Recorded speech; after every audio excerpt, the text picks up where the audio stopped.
Il était une fois, dans le paisible village de Garoua-Boulaye, niché au cœur de l'Afrique centrale, à la frontière entre le Cameroun et la République centrafricaine, une légende mystérieuse qui planait sur les esprits des habitants. Cette légende, connue sous le nom des pierres parlantes, était à la fois fascinante et effrayante. Les anciens racontaient qu'en des temps reculés, ces pierres avaient été dotées d'un pouvoir magique, leur permettant de communiquer avec les êtres humains. Au fil des années, cette histoire était devenue un conte effrayant, transmis de génération en génération. Les villageois craignaient les pierres parlantes, car on disait qu'elles étaient liées à de la magie noire et à la sorcellerie.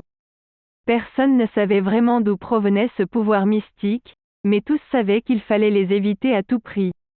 Un jour, un jeune homme courageux nommé Madi décida de percer le mystère des pierres parlantes.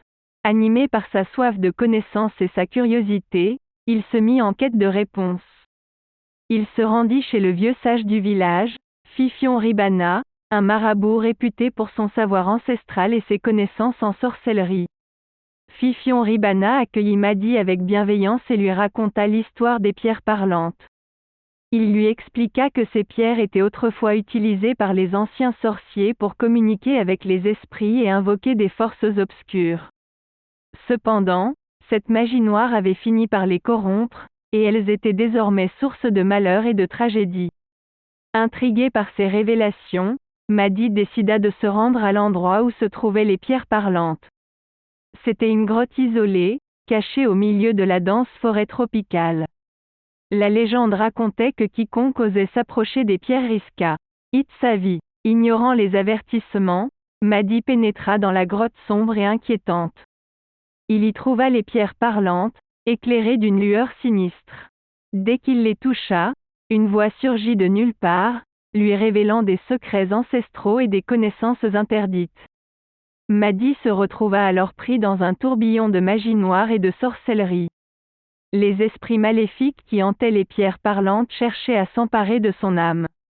Mais Madi était persévérant et résistant. Il utilisa les connaissances qu'il avait acquises pour les combattre et les repousser. Au fur et à mesure que Madi se libérait de l'emprise des esprits maléfiques, il comprit que le pouvoir des pierres parlantes ne résidait pas dans la magie noire, mais dans la sagesse et la connaissance qu'elle renfermait. Il réalisa que la vraie magie résidait en chacun de nous, dans notre capacité à choisir entre le bien et le mal. De retour au village, Madi partagea sa découverte avec ses concitoyens. Il expliqua que les pierres parlantes étaient un rappel puissant de l'importance de rester fidèle à soi-même et de ne pas se laisser tenter par les forces obscures. Il les exhorta à embrasser la lumière et à cultiver la sagesse qui les habitait. La morale de cette histoire est que le pouvoir de la magie réside en chacun de nous. Il nous appartient de choisir comment nous l'utilisons et de ne pas nous laisser corrompre par des forces obscures.